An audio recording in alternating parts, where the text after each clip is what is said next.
The government tried their hardest to kill this man. If it wasn't for this video footage, they would have succeeded. At 7:30 a.m. on August 12, 2003, Juan Catalan was half asleep in the passenger seat while his girlfriend Alma drove him to his father's shop in Los Angeles, California, where he worked. Their 4-year-old daughter was also along for the ride, sat quietly in the back seat. As they were about to reach their destination, Alma noticed that a van had started following them.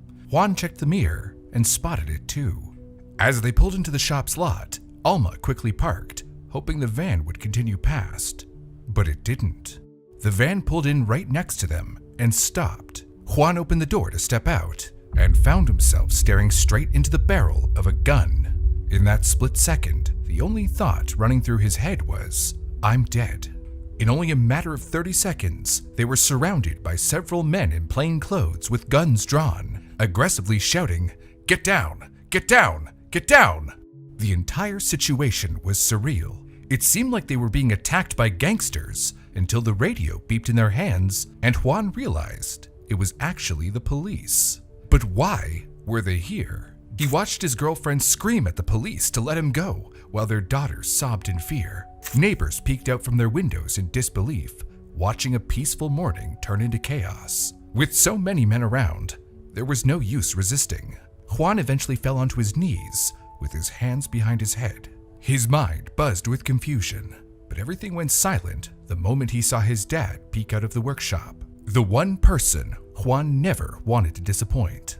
His words almost caught in his throat when he yelled, Dad, look at what they're doing to me." But his plea for help was shortly masked by an officer's angry command, who screamed at Juan's dad to shut the damn door. This wasn't a regular police arrest. It was an operation carried out by the LAPD's Special Investigations Section, an undercover unit with a deadly reputation. It was even nicknamed Death Squad because in most cases, their suspects never made it to booking. With a multi-million-dollar budget and just one arrest a week, this unit of 20 men was reserved for LA's most dangerous offenders. But why would they target a seemingly average family man on his way to work?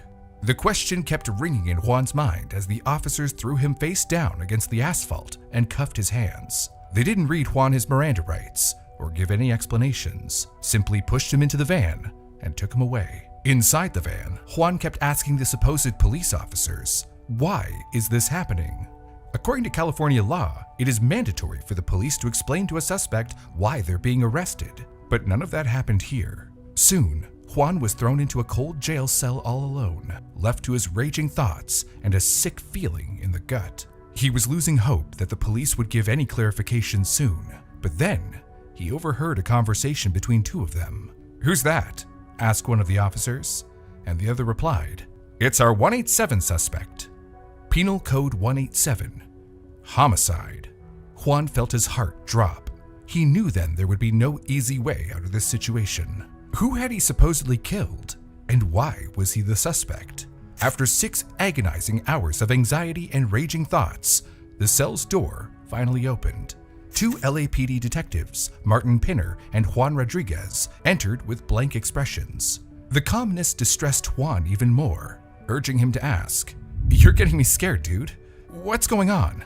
But the series of baffling questions that the officers asked seemed anything but related to a homicide. Like, where did he get his haircut?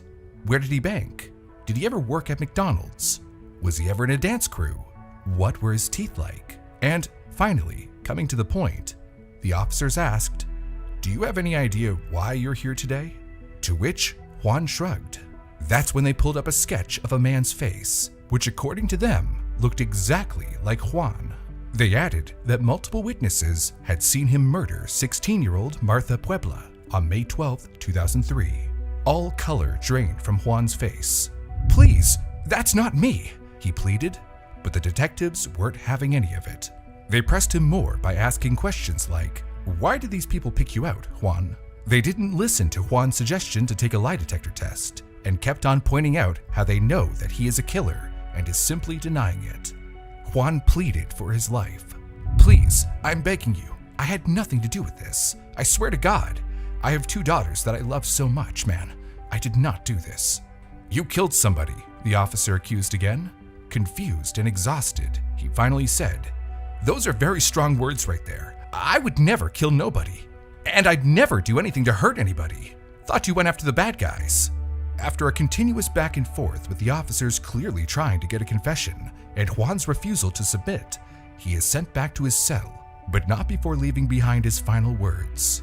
Whoever picked me out, I really hope deep in my heart that God forgives them one day, because I swear to God that I didn't do that.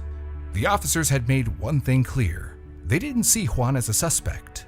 To them, he was already guilty. But Juan would be fighting for more than just his freedom. He would be fighting for his life. You see, the prosecutor assigned to his case was none other than Beth Silverman, a name feared by every criminal in LA's criminal courts. Silverman was no ordinary district attorney. She was known as the Sniper because she had never lost a murder case, and she always pursued the death penalty. If Juan was convicted of Martha Puebla's murder, he would be executed. But who was Martha Puebla? On May 12, 2003, just past 10:30 p.m., 16-year-old Martha Puebla sat on the curb outside her home on Lull Street. It was an oddly calm Monday night in Sun Valley, and she was casually talking to her friend, Juan Ibanez. The two noticed a black Honda Accord with tinted windows circling the block. It came once, twice, and then a third time. Only this time, it didn't drive past. It slowed down to a crawl and eventually parked suspiciously close to them. A young man stepped out and walked behind Martha. In a cold voice, he asked, "Who are you?" Martha turned to look at him. "I'm Martha. You know me." Without a second's pause, the man pulled a 9mm handgun from the pocket of his sweatshirt and aimed it merely inches away from her face. And before she could react, he pulled the trigger. The bullet struck her just below the left eye, killing her instantly. Her friend, Juan Ibanez, made a run for it. Since he was a witness, the shooter couldn't let him escape, so he ran after him. Several shots were fired, but Ibanez managed to get away without getting hit. Neighbors began pouring out after hearing the shots, causing the shooter to jump back in the car and make his getaway. Within minutes, the streets erupted with screams, causing Martha's mom to burst out of the front door barefoot. When she reached her daughter's lifeless body, she screamed, "My God, she's dead." Police shortly arrived and immediately dispersed the crowd, roping off the scene. A cell phone lying next to Martha's lifeless body caught the officers' attention. They traced it back to her friend, Juan Ibanez. When officers caught up with him, he told them what little he could and later helped create a composite sketch of the shooter, a young Latino male, 19 to 25, stocky build, short hair, a mustache, and a small patch of facial hair beneath the lip. Meanwhile, when detectives at the scene of the crime realized the identity of the victim, they immediately rang homicide detective Martin Pinner. He was supposed to be off duty that day, but Martha wasn't just someone caught in a senseless act of violence. She was the key witness in another ongoing murder case that had begun 5 months prior. On November 27, 2002, just before 2 a.m., Martha was lying in her bed at home when she heard a soft tapping at her ground floor bedroom window. When Martha looked out, she saw her best friend, urging her to come outside. The friend's boyfriend, 18-year-old Christian Vargas, was waiting in his car parked in front of the house. Martha hesitated, but before she could make up her mind, a dark figure appeared from the shadows. He quietly approached Christian's car, and before anyone could react, gunshots rang out. The girls panicked. The friend dove in through Martha's window to seek protection. When everything went quiet, they stepped outside and slowly approached Christian's car. The sight was gut-wrenching. Christian was slumped in the seat, riddled with bullets, and barely clinging to life. "Help me," he whispered. But before help could arrive, Christian died. His murder was the first domino in a chain of events that not only exposed the brutality of gangs plaguing San Fernando, but also the ruthlessness and corruption of the authorities meant to bring them to justice. Police soon arrived at the scene, accompanied by detectives Martin Pinner and Juan Rodriguez. Amidst the interrogation, Martha's friend claimed that when the shots rang out, Martha had seen the killer and yelled, "Peps." Peps was the nickname of Jose Ledesma, Martha's ex-boyfriend. But unlike Martha, he wasn't any neighborhood teen. He was a prominent member of a notorious gang in San Fernando, the Vineland Boys. The history of these gangs stretches all the way back to the 80s. At the time, it was the 18th Street Gang that ruled with a manpower of over 50,000. But within the organization, a rebellion arose. leading to the formation of the Vineland Boys, a branch that soon broke away from the 18th Street. The separation was seen as a betrayal, leading to a decade-long rivalry, and it gets more complex from here. Unlike the 18th Street Gang, which worked under the strict rules of LAPD, also known as the Mexican Mafia operating inside U.S. prisons, Vineland Boys were defiant. They refused to pay taxes or obey the hierarchy enforced by LAPD. By 1999, the founder and backbone of the Vineland Boys was brutally murdered by the rival gangs. This devolved the gang into a loose structure controlled by senior members who called themselves the Shot Callers. In their eyes, the only way to enforce discipline was through fear and violence. In an attempt to survive and reclaim legitimacy, the Vineland Boys tried to reconcile with LAPD in the early 2000s, but instead of redemption, they gained a reputation for extreme recklessness. Members of the Vineland Boys were considered among the most dangerous in Los Angeles. By 2002, they had spread deep into the San Fernando Valley and Burbank, dominating drug trafficking, money laundering, and even witness intimidation. It was in this intricate web of organized crime that Martha suddenly found herself entangled. Despite Martha's friends' initial claims that Martha had seen the shooter, Martha's own statement was completely different. She was well aware of the dangers that came with getting on the bad side of one of the most influential gangs in San Fernando. Whether or not Martha had actually seen anything that could help identify Christian Vargas's murder, the girl flatly denied that she had. Despite this, detectives Martin Pinner and Juan Rodriguez still honed in on Jose Ledesma. He was already a prime suspect in the murder of Enrique Acosta from November 2002. Jose Ledesma had been driving along Lankershim Boulevard with Juan Catalan's older brother, Mario Catalan, behind the wheel. Up in Sun Valley, north of Saticoy, Lankershim was their turf, and anyone who didn't belong there was seen as a threat. As they pulled up next to a black SUV at a red light, Jose shouted at the driver, "Where are you from?" But the answer must not have been satisfactory to him, because the next moment, he pulled a 9mm from his lap and opened fire. Enrique Acosta, the 26-year-old driver of the black SUV, died instantly, and a passenger was left wounded. Mario Catalan, by driving him and Jose away from the scene, became an accomplice to murder.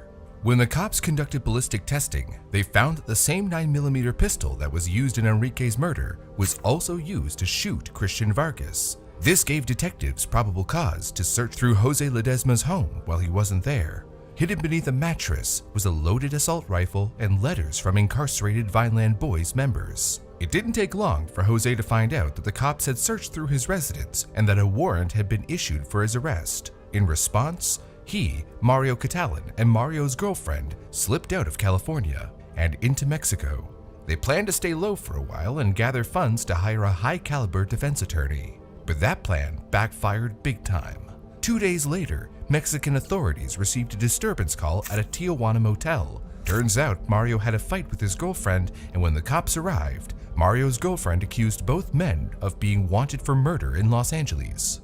With that, both Jose and Mario were swiftly extradited back to LA by nightfall. As soon as they were booked, Detective Pinner and Rodriguez took charge and brought Jose Ledesma into an interrogation room. Placing a tape recorder on the table, they asked him a series of questions to try and get a confession out of him. Jose remained stubborn. He didn't call a lawyer. He just kept hurling insults and profanities at the detectives.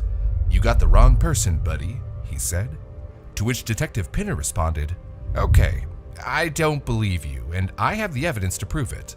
I have multiple witnesses who are going to testify that you were the shooter." Pinner further added that he knew Jose was on his way to meet Martha the night Christian Vargas died, and that the prime witness had already identified him. He laid down a police photo lineup of 6 headshots, including the suspect and 5 other individuals, commonly referred to as a six-pack, in front of Ledesma with his picture circled out and the words, "This is the guy that shot my friend's boyfriend, MP," scribbled alongside it.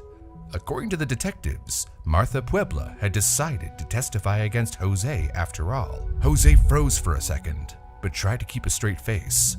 "I don't even know a Martha," he said.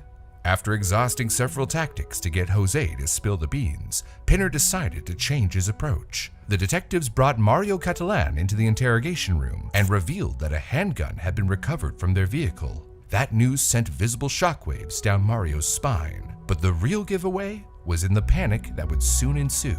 The two men were placed in adjacent holding cells, and a hidden microphone had been installed to record their conversations. The moment they were left alone, a hysterical Mario informed Jose that police found the gun. He desperately sought reassurance from Jose, who became increasingly agitated. This conversation didn't last long, but it further confirmed the handgun was indeed the murder weapon. Los Angeles County Prosecutor Beth Silverman, the same one who would later take on Juan Catalan's case, decided to consolidate the Christian Vargas and Enrique Costa homicides into a single trial. She went in with her usual death penalty if convicted prosecution approach. When the trial began 5 months after Christian's death, she called the 16-year-old Martha Puebla to the stand. After a basic exchange of introductions, she fired one hard question after another. But to each question Silverman threw at her, Martha gave the prosecutor nothing. "Did you see anyone that night? Did you hear anything?" "No," was all Martha responded every time. This should make one wonder, if Martha was so dismissive in court, why did she circle and sign the six-pack that Detective Pinner had shown to Jose Ledesma? But no one at the time questioned the contradiction, and 11 days after she took the stand, Martha was killed. At this point, there have been 3 homicides and no convictions. Since Martha's murder came only days after Jose's preliminary hearings, the detectives immediately zeroed in on the people who had been at the hearing. All attendees at the court were required to submit a driver's license or other ID. While shuffling through the audience records, the detectives' focus fell on one name: Juan Catalan, Mario's younger brother, a man that they believed had a strong motive for murdering Martha: vengeance for testifying in his brother's case. Born in Los Angeles in 1978, he had come from a fairly normal family. His father, Mario Catalan Sr., had bought a house 15 to 20 miles away from Los Angeles, hoping for a bright future for his family. But unfortunately, it was filled with uncertainty the moment his son Mario Catalan Jr. started hanging out with the wrong crowd. Juan, who was young and looked up to his older brother, saw him bringing in stereos, car parts, and cash, and was immediately drawn in. He started joining his brother in heists, acting as his getaway driver while Mario broke into cars. But this eventually landed Juan in prison. That arrest came with a reality check that this wasn't the kind of life he wanted for himself. Since then, Juan decided that he would clean up his life and vowed that his first trip to jail would be his last. But even when he tried to steer clear of trouble found a way. On the day of his preliminary hearing for the murders of Enrique and Martha, Mario Jr. had pleaded with his family to attend. His brother Juan was the only one to attend. A courtesy that landed him in a kind of trouble he had never expected. After his interrogation, Juan was sent to the Van Nuys jail, where he was kept for 3 days before seeing a judge. When he finally stood before one, he wasn't given any real chance to speak, just a cold transfer order to Los Angeles County Jail. That latter jail proved to be far worse. Their holding cells were built to hold 50 men at a time, but may have been filled up with up to twice that many. The inmates were divided into racial groups, with each one against the other, and led by so-called shot callers. Caucasians, African Americans, Latinos. You didn't pick a side, it picked you. Juan, being Latino, was silently marked the moment he stepped inside. Then a trustee, an inmate who had free movement within the jail due to perceived good behavior and trustworthiness, approached the Latino shot caller and whispered something through the bars. Juan couldn't hear all of it, but one sentence stood out. "Hey man, we've got somebody that's no good in here." Juan's blood ran cold. Even in a place overflowing with abusers, killers, and cartel thugs, there were still lines. Martha Puebla was 16. That meant they would think Juan was a child killer. "I'll get you the name after dinner," he heard the trustee say. Then the shot caller smiled like he was about to be served his favorite snack at dinner. There was a sick anticipation in his eyes that made Juan immediately lose his appetite. Dinner finally came, and Juan stared at his untouched tray. He couldn't swallow a bite, knowing what was coming. But as fate would have it, a deputy later caught the trustee digging through the inmate files and put in solitary confinement before he could deliver Juan's name to the shot caller. But that near brush with death was only the beginning. Juan was continuously shuffled between Wayside and County, never being given any explanations for the move. And then finally, he was sent to a maximum security prison for the most dangerous criminals. There, he saw inmates getting double-crossed by their own people taking out their frustration from minor inconveniences on weaker members who weren't even responsible. Juan even saw a man get beaten so badly he lost consciousness in the corner of the cell, crying out for help that no one ever gave.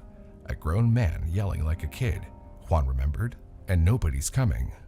Then there were the frequent riots. Latinos versus African American inmates, 100 men crashing into each other with fists, trays, and makeshift weapons. It was a sound Juan could never forget, the kind that gets in your bones and never leaves. He could never tell what time it was, nor could he afford the luxury of sleeping in peace. Someone would always be awake, mumbling or plotting. It was hard to tell what was going on in people's minds, and who might be holding a grudge for someone you're completely unaware of, waiting for you to fall asleep for the last time. His only sense of the outside world came through the short phone calls he had with his girlfriend Alma every couple of days. He didn't want to be a burden on the family when times were already hard, and the guilt was eating away at him. His father's business was failing without him. Yet somehow, his father still managed to scrape together enough money to send Alma, so she could care for the girls. Alma tried paying Juan a visit in person as well, but when she brought their daughters with her, their reactions scarred the couple. Seeing their dad behind the glass broke them, something they could not get over easily. So the couple decided to never let the girls visit until Juan got out. Just when hope that would ever happen began to slip away, Juan recalled a faint memory. His cousin had once told him about a great lawyer that they'd been a filing clerk for, Todd Melnick.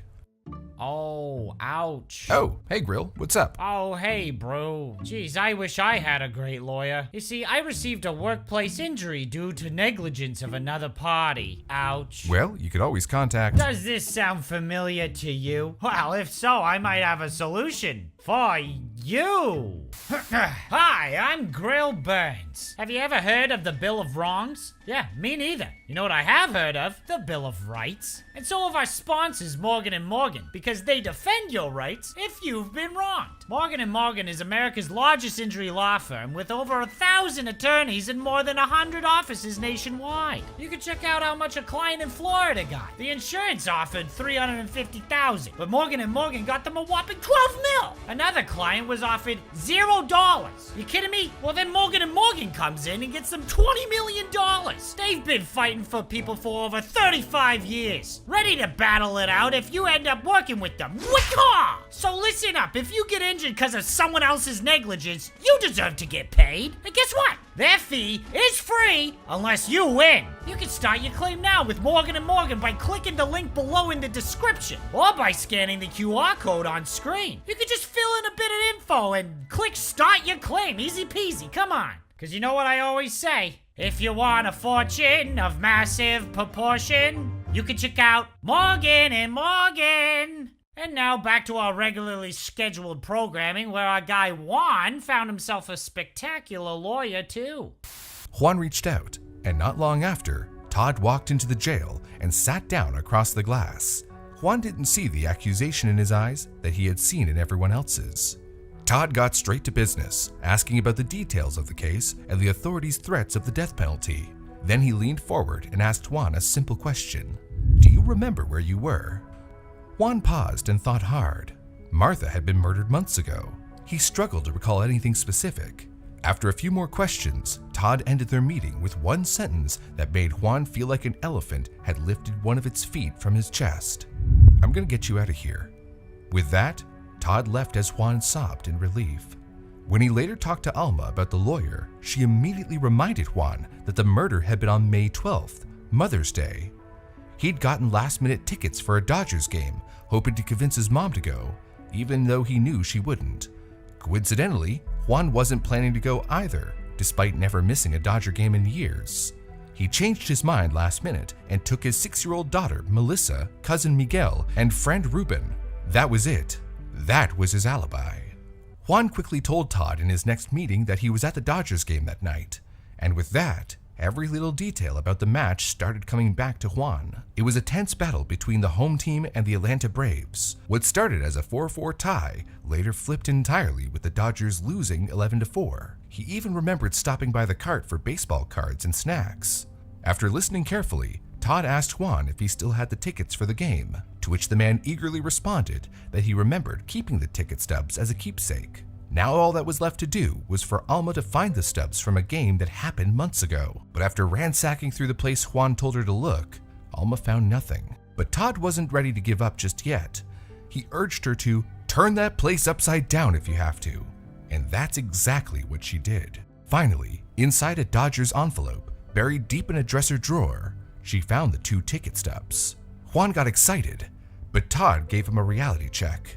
Those stubs actually weren't going to be enough. All they proved was that someone had attended the game, not necessarily Juan. And even if his cousin and friend vouched for him, they were too close to be considered reliable witnesses in court. Todd now had to find evidence that showed Juan was physically, undeniably, in that stadium when the murder happened. Once the lawyer had the ticket stubs in his hand, his next move was to talk to the Dodgers themselves. He contacted Sam Fernandez, the senior vice president of the team, and told him the gravity of the situation. The VP, upon hearing that a man could possibly die, agreed to help. Using the seat numbers printed on the ticket stubs, the two began tracking down everyone who had sat near Juan that night, hoping one of them might testify. But it didn't pan out the way they'd hoped. Todd was able to talk to multiple people and practically pleaded with him to give a statement. Still, most of them gave vague responses, saying they didn't see him clearly enough to be comfortable testifying. No one wanted to put their name behind a memory they weren't confident about. Eventually, Todd decided to go for a different approach. He asked the VP about the Dodger Vision, the stadium's in-house recording system that captured live footage of the crowd throughout the game. With over 40,000 people in the seats that night, finding Juan in the footage was going to be like searching for a needle in a haystack. But Todd saw no other option. If he was somewhere in that footage, they had to find him. Thanks to the stubs, he only had to count the rows to determine that Juan had been sitting on the third base side, so every time a right-handed batter came up, the broadcast camera would swing toward the exact direction where Juan had been seated. Todd watched the whole footage slow down, rewinding and pausing countless times to scan through the grainy faces. The entire game was 3 hours long, so combing through each frame at that rate was grueling. In Todd's words, he could not afford to miss anything. Finally, after hours of mind-numbing skimming and scanning, he had a breakthrough.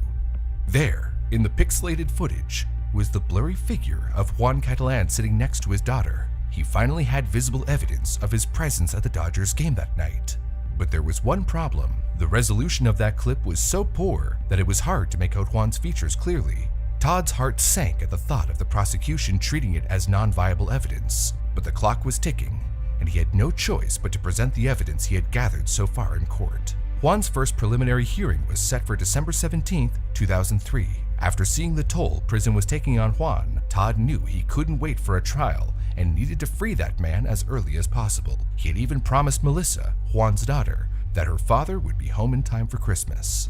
When the hearing began, Juan Ibanez, Martha's friend and witness of her murder, took the stand. His description of the shooter had been used to form the sketch that, according to the detectives, was a spitting image of Juan Catalan, but he had never actually seen Catalan. Todd quickly realized it was the prosecution's intention to provoke a courtroom identification. The lawyer wasn't going to fall for it. He took off his suit jacket and draped it over Juan Catalan's head, strategically covering his upper body. With Catalan now hidden from Ibanez's sight, Todd could question the witness on the description of the shooter without it being influenced by his client's presence in the courtroom. The witness said the shooter had darker skin like his own, whereas Catalan had a more pale complexion. He also described him as having a stocky build, but Juan was rail thin, a beanpole, according to Todd. Lastly, Ibanez had said the shooter was just slightly taller than him at 5'5". After this, Todd stood beside his client. At 6 feet tall, the lawyer already towered over Ibanez, and Catalan was even taller, 6 foot 1 inches in shoes. The courtroom even got a tape measurement of his height, which was clearly nowhere near 5'5". In the end, Todd removed the jacket from Catalan's face, and despite all of the discrepancies, when Ibanez saw him, he still identified him as the man who had killed Martha. This didn't faze Todd. He was expecting it. Next up was Detective Pinner, who testified that the killer had fled in a dark blue or black sedan, Toyota, Honda, or Chevy, with 5 tinted windows. But Juan didn't drive anything that matched those descriptions. He drove around in his girlfriend Alma's large Tahoe SUV. The only link Pinner could draw was that Juan had once gotten a ticket in a relative's black Maxima, but that had happened months before the murder, and Pinner had never verified whether that car had any tinted windows or not. Todd then targeted the root cause of it all, the alleged motive that the prosecution had been painting. He highlighted how absurd it would be for Juan to take Martha's life for Mario, since Mario hadn't been facing charges from anything Martha had testified. In fact, She had testified for a completely different case against Jose Ledesma for the murder of Christian Vargas. Mario was involved in the murder of Enrique Acosta, nothing Martha had ever testified about. At the hearing for those homicides, Mario's lawyer had even asked Martha directly if she had ever seen Mario before, and her answer was negative. She didn't even indirectly hint about anything to do with Mario Catalan during her testimony. Isn't that true? Todd pushed for a final confirmation. Not that I recall off the top of my head, replied Pinner. But regardless, Silverman and Pinner continued to cling to their revenge theory. Finally, Todd laid out his final cards on the table. Tangible evidence pointing toward Juan's presence at the Dodgers game that night. He presented the ticket stubs and the grainy video before the judge, but Silverman wasn't having any of it. She claimed she hadn't seen the evidence in advance, even though under California law, she had no right to, and the judge sided with her. Juan would have to spend 21 more days in that jail. After the preliminary hearing, Todd got down on one knee in front of Juan's daughter, Melissa, and, in a gentle voice, informed her that he won't be able to get her father out for Christmas, but that he would get him out. He knew he had to dig even deeper this time. In his next meeting with Juan, he asked if Juan remembered anything else that he hadn't mentioned so far. After a lot of contemplation, Juan shared a strange detail. I think they may have been filming something there. He remembered a security guard blocking the aisle when his daughter Melissa had wanted to go to the concession stand. There was a man walking up and down the stairs with a camera, clearly taking different shots. It was vague, but still better than nothing. So, Todd went back to Dodger Stadium, where he met with a staff member in the media relations department. He pulled out a large calendar book and started shuffling through its pages. All of them were blank until Todd saw one entry for May 12, 2003. It was an obscure production company name with a phone number. The real shock came when Todd dialed the number. It was HBO.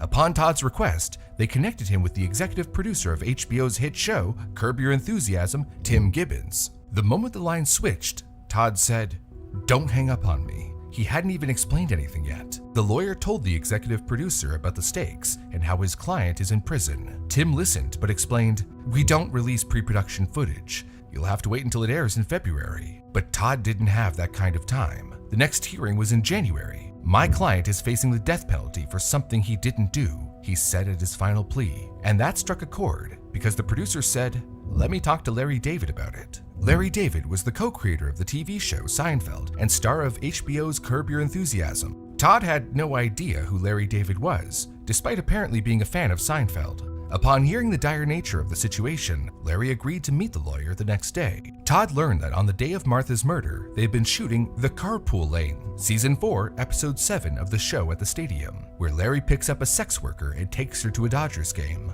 The production team had initially suggested that the idea was difficult since they'd need to book a stadium and hire multiple actors to play the audience. But Larry had something else in mind. He wanted to shoot at a real live Dodgers game, posing an even greater challenge for the crew. The team entered the game at around 5 p.m. and decided to film the shot in 2 sections. What's interesting is that their placement was going to be completely random. They could have set up anywhere in that giant stadium. But lucky for Juan, they positioned themselves in the same block as him. Larry had deliberately chosen bad seats to fit the story, and the camera crew were working discreetly with long-distance lenses to be almost invisible to the audience. The next day, Todd went to the Curb Your Enthusiasm studio in Santa Monica and sat in the editing bay with the team. Engineers loaded 8 beta tapes, each with roughly 6 minutes of footage for him to inspect. One by one, they began scanning through each of them for any sign of Juan.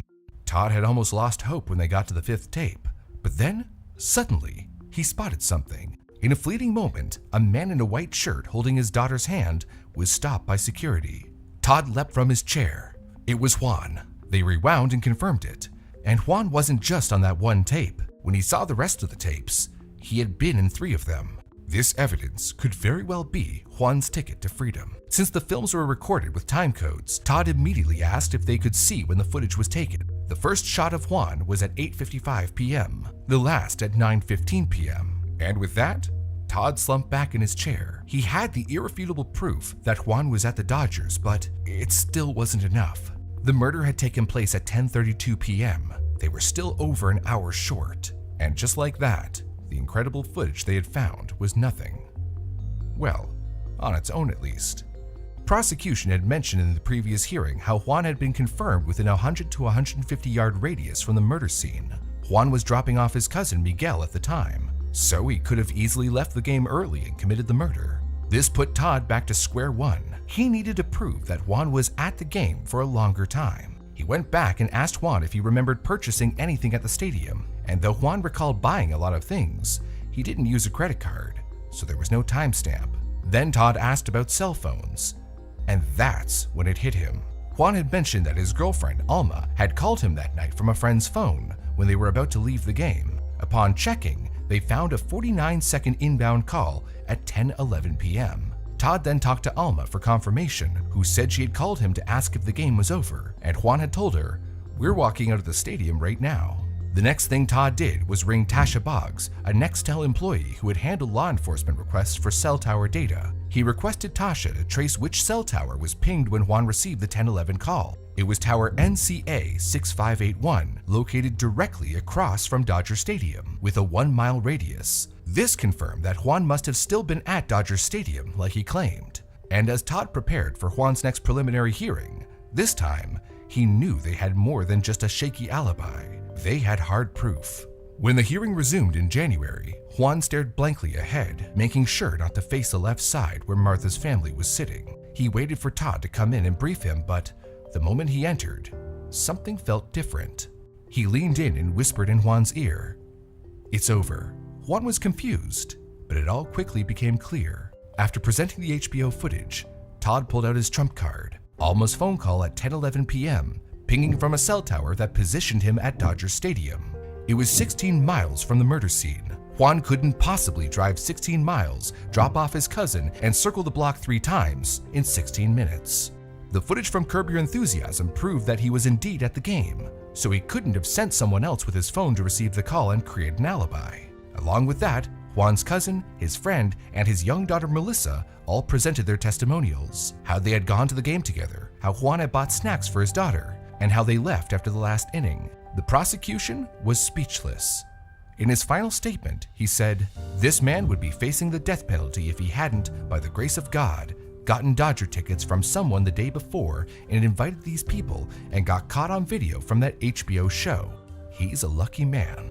He paused and then continued, "He sits here before this court innocent of the charges that have been placed before him. They are very serious charges, and somebody is still walking around the San Fernando Valley that's responsible. There wasn't much left to fight for on the prosecution side, but they kept pushing on how credible Ibanez was and their so-called motive evidence. But eventually, the final verdict came in. Judge Leslie Dunn, with calculated words, announced Juan's fate. I do not have any suspicion that the defendant committed this crime, and this case is dismissed." The courtroom erupted with cheerful applause. Juan teared up at the thought of being able to see his daughters again. It was over. When he came outside, his family was waiting for him, and they all joined in a group hug. Juan even pulled Todd in to share the wholesome moment. Happy ending, right? Well, not quite. Remember when Christian Vargas had been killed? The LAPD had released a search warrant for Jose Ledesma's home. Well, they also released one for Mario's, which was the Catalan family home. In that raid, the cops found drugs that originally belonged to Mario Jr., but he was already in custody. They threatened to arrest Juan's father or older brother for drug possession, just so they could charge someone for the drugs. At that moment, Juan stepped in to take the hit, just so he could protect his family. Now, even with Juan's murder charges dismissed, Silverman wasn't going to stop until he was convicted with something. So she took the drug charge case and demanded Juan serve 2 more weeks in prison. Todd, upon hearing this, tried proposing a settlement. Los Angeles had held Juan for nearly 6 months for a crime he didn't commit. Why not credit him for time served and call it a day? However, Silverman refused and warned that if Juan didn't go back to jail, he would be put on trial and could face a 5-year sentence for possession. Juan had no choice but to walk back into the same system that had nearly cost him his life. Juan was then placed in a cell filled with African-American gang members who had recently lost 2 of their members to a Latino gang. Juan was the only Latino put in that cell. Perhaps he was put there because he had just made an embarrassment out of the LAPD and the prosecution. Or perhaps it was just an extremely unfortunate coincidence. Regardless, he had escaped one death sentence, just to be served another. In the cramped cell, Juan could feel the inmates stare, drilling holes into his skull as they whispered, "An eye for an eye." Juan stayed awake for days at a time, fearing that as soon as he let his guard down, they would kill him. Then, on the last night of his sentence, The gang's trustee came in carrying some blankets.